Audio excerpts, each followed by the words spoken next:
Good evening, everyone. This is Dr. Lewis Tait. I'm glad that you're joining me today. Hope that you've had a great day.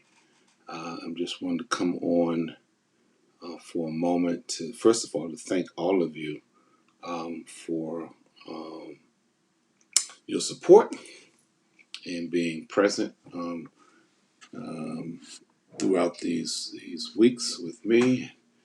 And at some point, we all just need a little break. So that's what I'm going to be doing for the next couple of weeks as we sort of do some upgrades and some different kinds of things to the show. I have a wonderful, wonderful team um, that work with me, and I'm just very grateful for them because they do a wonderful job. And that's Christian um, Massey and Rachel Massey. And I really appreciate what they're doing. And they just give so much to me in this whole process of producing the show. But so we're just going to take a break for next couple of weeks, and we may show some of our old shows in the meantime. But we'll be back on July the 5th with some new content and just ways in which you stay in touch with us. Good to see you, Elder Jackie. And so I just want everyone to know, yes, I'm just taking a little hiatus to break. So I'll be back on July the 5th, and I hope that you remain safe. There are a lot of things that are going on in June. Of course, Juneteenth, it's June 19th is when the last African Americans in our country down in Galveston, Texas, found that they had been freed. Of course, there's many stories around why it took 2 years from their plantation owners wanting to harvest one last crop. All kinds of stories. It's amazing. And then, of course, this is Music Month. Um, and that is something we all can kind of be involved. Black Music Month, and so we can definitely take advantage of being involved with Black Music Month. And of course, at the village, uh, we are Father's Day is coming up. We'll have a drive-through on Father's Day, so you're welcome to come to that. But just pray for us. This has been a great time for the Village Church, and particularly Tuesday Spark for my show. And it's like everything else; you just need to take a little break to kind of get yourself together.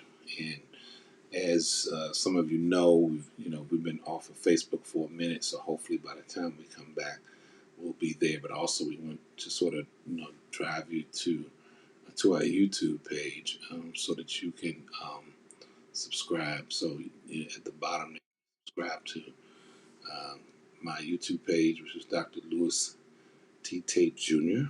And so you can do that. And so we want you to make sure that you subscribe. And it just simply means that you'll get alerted when we come on, and you'll have the content. Um, so anything that we do, anytime that we come on, you'll get alerted. Sometimes through email, and sometimes through pop up on your phone, or your iPad, or your computer. And so we encourage you to subscribe and to really check us out. And this hopefully you will get some rest yourself this summer, or take care of yourself. And I know some of you will naturally do some things and take a break, but also be safe. Because even though many of us believe or think that this pandemic is over, we know that it's just a lot that we don't know, a lot that we're not being told, and it's a lot we don't understand. Even though I think some people are really they're giving us the best information that they know, but also the country people are a little antsy being in so long. They want to be out, and so be careful. I mean, when you can wear a mask, I would suggest that you do that. and take care of yourself. And also, when we return on July, we'll probably look into this whole issue that's going on with this whole thing around race, particularly critical race theory. We'll definitely be looking into that to talk about, what what are people actually afraid of, or what are they trying to hide? What is it about real history, which is American history?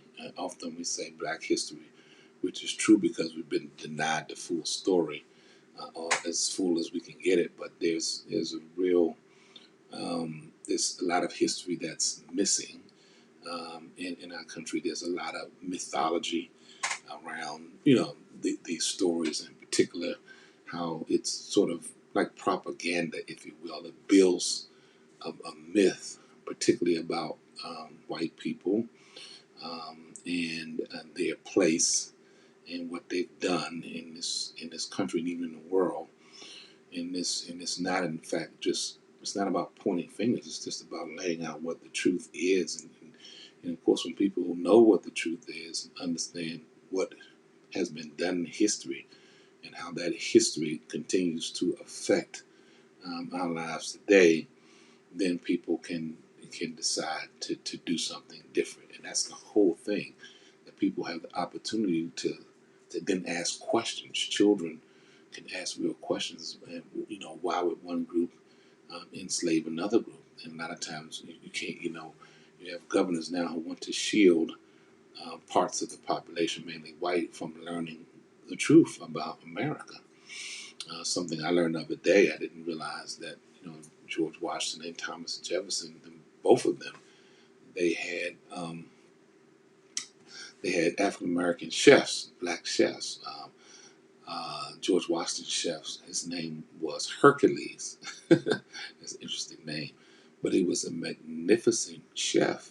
Um, and when George Washington would travel back and forth from Virginia to um, Philadelphia, because at that time Philadelphia was the capital of the United States. He would take his chef with him, Hercules.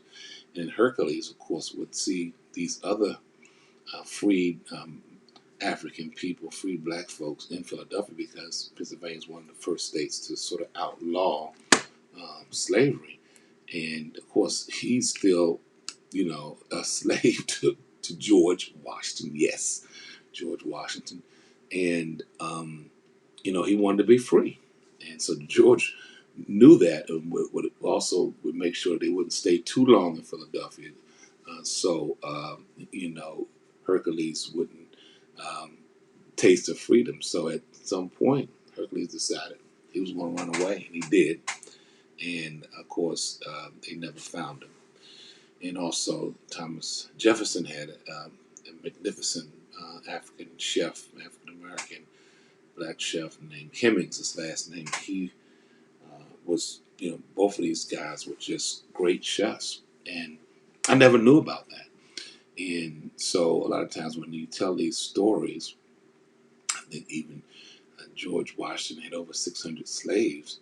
And Thomas Jefferson also had a number of slaves. And these are the founding fathers that people talk about with such reverence. And the thing is this, it's horrific in terms of what they did.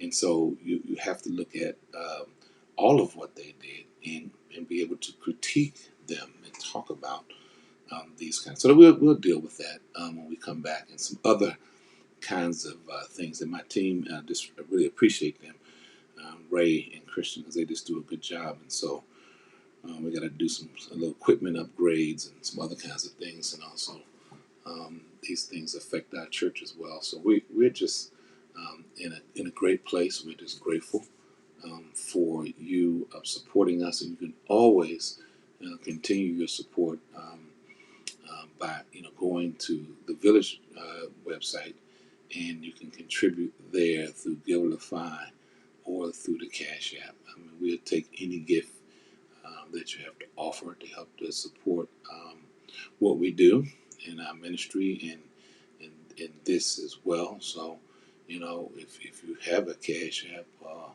you can certainly do that and take the opportunity to support the work that we do. Um, and any amount is appreciated in terms of your support and your prayers as well, and any comments that you may have about the kind of things that we do. And so we're just grateful for just this opportunity to share.